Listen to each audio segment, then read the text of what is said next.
Combien sommes-nous? Impossible à dire. Une seule certitude, nous sommes partout. Et plus nombreux chaque jour. Nous sommes les geeks. Bon, je ne me suis jamais habillé en pyjama pour aller sauver des gens dans la rue. Ça n'a jamais été non plus mon délire profond. Il y a autant de définitions du geek qu'il y a de geeks sur la planète. Il y a des gens qui en feront partie sans même le savoir. Bienvenue dans notre univers.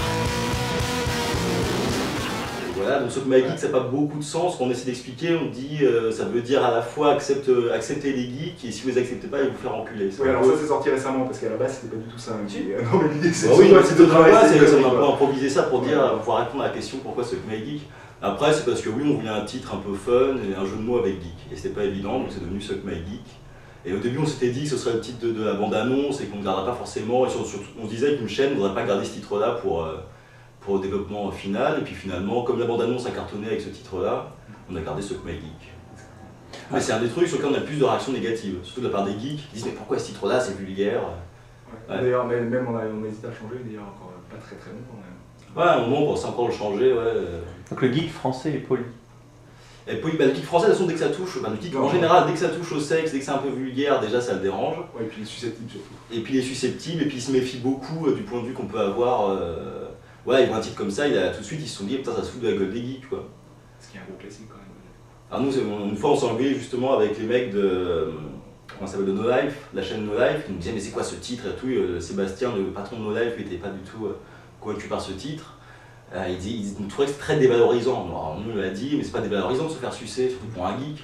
Et pourtant, on a fini par regarder ce titre-là quand même, et puis à la fin, bon c'est un peu punk, c'est rigolo.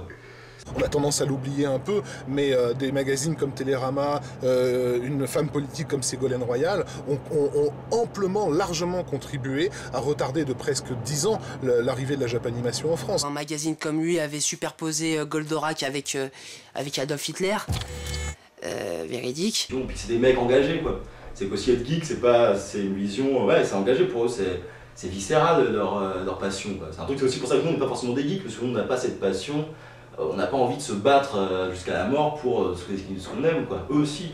Donc forcément, du coup, ça crée des guerres, puisqu'ils ont tous leur passion soudée au corps et qu'ils sont prêts à défendre leur idéal jusqu'au bout. Les films de Miyazaki devaient sortir en France au début des années 90, et il y a eu à l'époque un bouquin qui a été écrit par La Royale, avec le Télérama derrière qui faisait des éditos sur éditos sur éditos, en attaquant le Club Dorothée, le manga dans son ensemble, en traitant les amateurs de ce genre de dessins animés de pédophiles, etc. Enfin, on était vraiment dans une espèce de chasse aux sorcières ahurissante.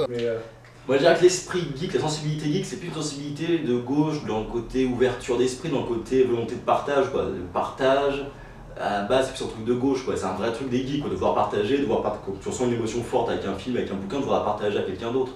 Aujourd'hui on vit dans une société de droite, on a un gouvernement de droite, on ne peut pas dire que c'est des têtes de geeks, quoi. On peut pas dire que Sarkozy est complètement illettré, on a un président qui a un illettré fini. C'est pas un geek Sarkozy, mais quand il voit les Américains, il leur dit moi je suis fan de Elvis Presley quoi. Je suis en côté de Rap Meuf, il dit ma couleur préférée c'est le rose quoi. C'est un mec qui a zéro culture, qui a zéro ouverture culturelle. Mais pourtant il y a des passages terribles dans votre docu sur Télérama, sur le Nouvel Obs. Là il y a un délit de sale gueule. Tous les gens de gauche sont pas des gros cons bien pensants comme chez Télérama, heureusement quoi. Il y a les intellectuels et la gauche c'est différent. Les intellectuels français de gauche c'est aussi une autre secte de tarés aussi, qui ont des œillères, qui sont complètement fermés à la nouveauté, qui vivent dans le passé. Mais tous les gens de gauche sont pas comme ça, heureusement. Quoi. Donc les geeks sont opposés, ça certainement, aux intellectuels gauchistes français, type Télérama, Recutib, Nouvel Obs, Technicart et compagnie. Mais c'est pas pour ça qu'ils sont pour autant de droite. Anarchistes peut-être un peu, mais même pas, parce qu'ils veulent pas foutre le bordel, les geeks, ils veulent être tranquilles. Quoi. Ils ont pas envie de foutre le bordel, ils ont pas envie de changer le monde. Et puis eux, ils ont une option de monde où ils s'en foutent. Ça fait 3-4 ans qu'on est ensemble, on est très bien.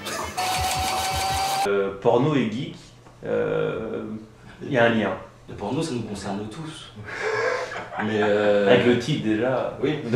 Geek. On a dit qu'il y a un lien, non, mais je pense qu'il y a qu'un geek qui va voir un porno et qui peut y trouver quelque chose de sublime. Il faut être un geek pour ça, pour avoir du beau dans le porno.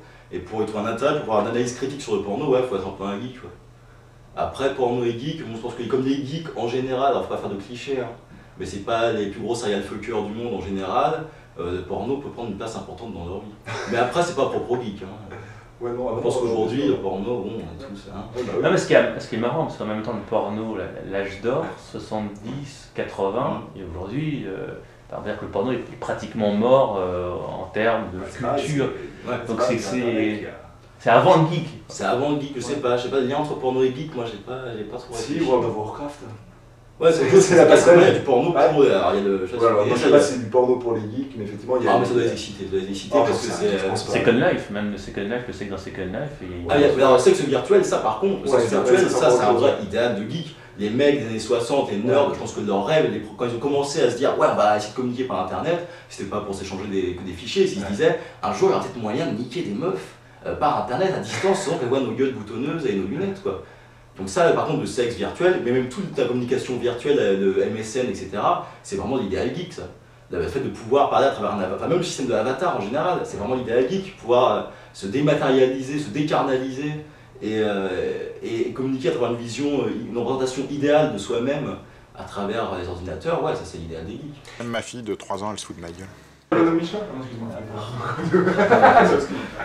Moi j'ai qu'une seule critique sur cette Mac Geek, c'est que ça manque de Ghostbusters. Il y a un sweatshirt Ghostbusters.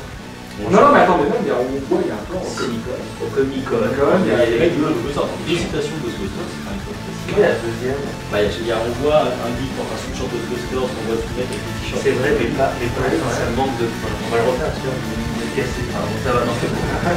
Allez, cette Mac Geek, c'est vendredi par diffuse Geek.